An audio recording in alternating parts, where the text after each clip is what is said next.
उदालगुरि जिल्ला दुलाराय बर' फरायसा आफादा जिल्लानि सिङाव थानाय मावनो गोनां हाबाफारिखौ मैया जोङो रिजलिउसन हिसाबै जों थि खालामना लादों। जुदि उदालगुरि जिल्ला बर' फरायसा आफादा मिशन क्वालिटी इडुकेशन जोङो मोजाङै मावफुंनो थाखाय जोङो आरोबाव बर' फरायसा आफाद उदालगुरि जिल्लाया बोसोरफ्रोमबो गुदि आरो गेजेर गोजौ फरायसालिनि फोरोंगिरिफोरखौ बोसोराव सासे सायख'नानै बेस्ट टिचार एवार्ड होनो थाखाय थि खालामदों। मानो होनब्ला फरायसाफोरखौल' मटिभेसन इनकारेज होनायजों लोगोसे फोरोंगिरिफोरखौ मोनसे इन्सपिरेसन होनाय बायदि बिथांमोनखौबो एसे सन्मान होनानै मिशनाव सामिल जाहोबावनो थाखाय जोङो बे हाबाफारिखौ लानाय जादों। लोगोसेनो जों उदालगुरि जिल्ला दुलाराय बर' फरायसा आफादनिफ्राय जोंनि आबाद बिथिङाव जोंनि समाजारि बिथिङाव जौगानो गोनां हाबाफारिखौ नोजोर बोनानै मैया जोङो DWC आरो डेलिगेट्सआव मोनसे हाबाफारिखौ लादों। जा जोङो जोंनि उदालगुरि जिल्लायाव एग्रि इन्टारप्रिनियराव खोब स्कप दङ, गोबां स्कप दङ। दा ओंखायनो बे एग्रि इन्टारप्रिनियरनि जायफ्रा साक्सेसफुल जाबाय बिथांमोनखौ लानानै जोंनि मिशन बड'फा मिशन सास्टेनेबल चेन्जनि हाबाफारिनि गेजेरजों गामियाव थांनानै जिहेतु उदालगुरि जिल्लायावबो बर' समाजनि बा बर' हारिनि न'खरफ्रा 80% बर' न'खरा आबादजों नांथाबनानै थानाय न'खरफोराव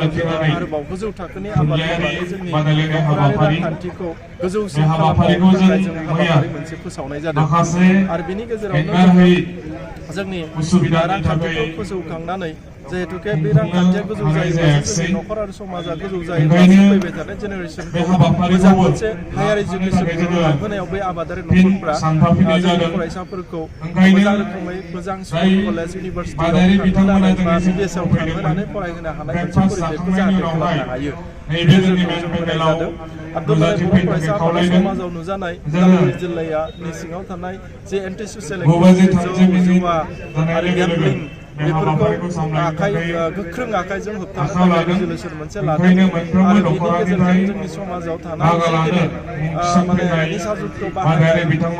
आरो जोंनि प्लास्टिक मुड हिसाबै थाबाय थानाय बोसोर गोदानाव आरो बे रोखोमनि गोबां पिकनिक स्पटफोराव बांद्राय जौ जुवा गेलेनायफोरखौ जोङो होबथानो थाखाय मैया जों रिजलिउसन मोनसे पास खालामना लानाय जादों। आरो बेजोंनो लोगोसे जोंनि बर' हारिखौ फैबाय थानाय 500,000 बोसोरसिम सिनायथि होनो थाखाय जोंनि उदालगुरि जिल्लायाव बे रोखोमनि दुलाराय बर' माहारिनि स्टेचुफोरखौ जोङो बानायनो गेदेमा बिथांमोननि स्टेचुखौ बानायनो थाखाय जों थि खालामदों। आरो जोङो डेलिगेटनि गेजेरजों जोंनि उदालगुरि सोहोरनिनो नलबारियाव थानाय जि गेलेग्रा फोथार बिनि खाथियावनो लामा जिङाव दोननाय बड'फानि थैनाय समाव सावनाय समाव हांगार लाबोनानै बेयाव जयग' सावनाय जादोंमोन। बे जयग' सावनाय एसे फिसा जायगायावहाय मोनसे बड'फानि मोनसे स्टेचुखौ गायसननो थाखाय जोङो मोनसे रिजलिउसन लानाय जादों। बिनि गेजेरजों बर' हारिनि जा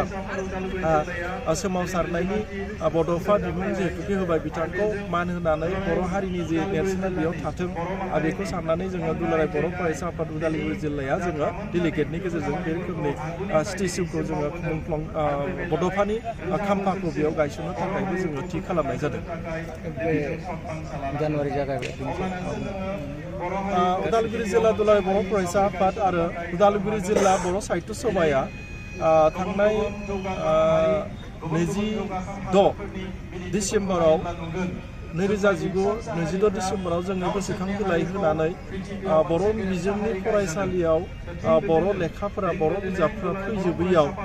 बेखौ नुनानै जोङो दोनथ'नाय थाखाय मोनसे मेम'रेन्डाम होदोंमोन। आरो बेखौनो बिथांमोनाबो जिल्लानि आइस बिथां DO बिथां DMC बिथाङा जोंनो बाथ्रा होदोंमोन जेब्लासिम बिजाबा मोनफैया बै समसिम दोनथ'नाय जागोन आरो बेखौनो दोनथ'नायबो जादोंमोन। दा उनावहाय जोङो 2020 मायथाइनि 2 खालार खालि जों जेब्ला खबर खालामबाय अब्ला जों मोनथिबाय फ्राय 90% बर' मिडियामनि बिजाबफ्रा फैबाय आरो फ्राय 95%निबो बारा एसामिस मिडियामनि बिजाबा फैबाय होनना जोंनो बाथ्रा होनायखाय बेखौ एसे नर्मेल खालामनानै बिथांमोना मैया 2020 मायथाइनि 3 जानुवारियाव आइस अफिसनिफ्राय DO अफिसनिफ्राय बिजाबखौ राननो थाखाय बिथांमोना जोंखौ खावलायहरदोंमोन। बेयाव जोंबो बिथांमोनखौ जिहेतुके 90% बर' मिडियामनि बिजाबा फैनायखाय जोंबो बिथांमोनखौ राननो थाखाय बाथ्राखौ फिननाय जाबाय। बिटिसिआव सानफा जितु हिंसायारि जादों बाक्सा जिल्लानि आनसलिक देखोनाय जादों आरो लोगोसे उदालगुरि जिल्लायावबो फायारिं जादों होननानै माखासे ससियेल जोंनि दुलाराय बर' फरायसा आफादा मोनफ्रोमबो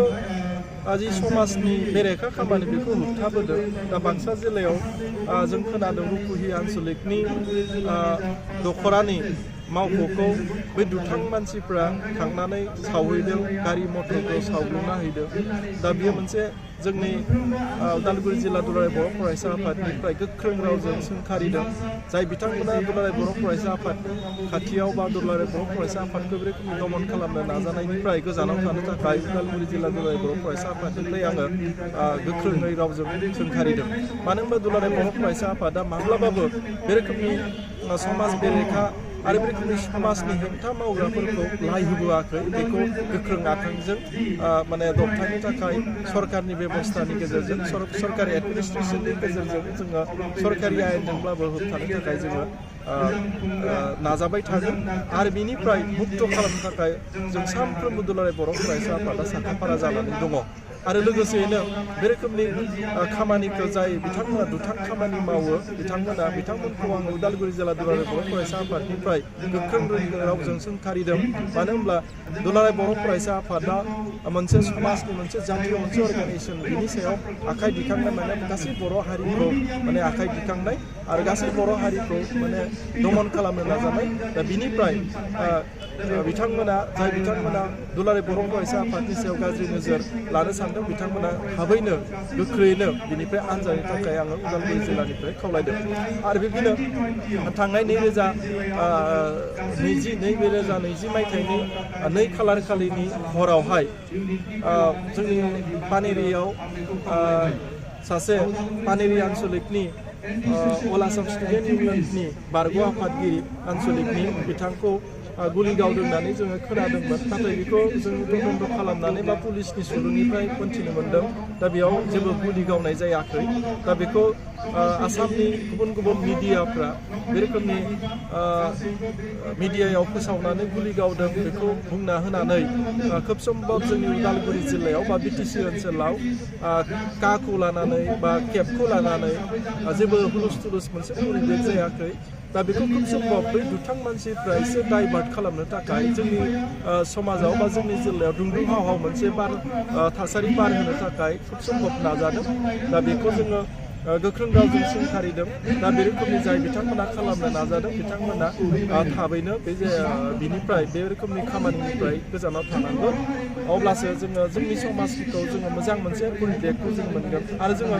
जिल्लानि पुलिसनि सुलुंनिफ्राय मिथिनाय बायदिब्ला बे थासारिया दासिम जेबो जायाखै आरो जोंबो नोजोर होदों जे बेयाव जेबो बे रोखोमनि थासारिया जायाखै होननानै जों फोरमायनो हायो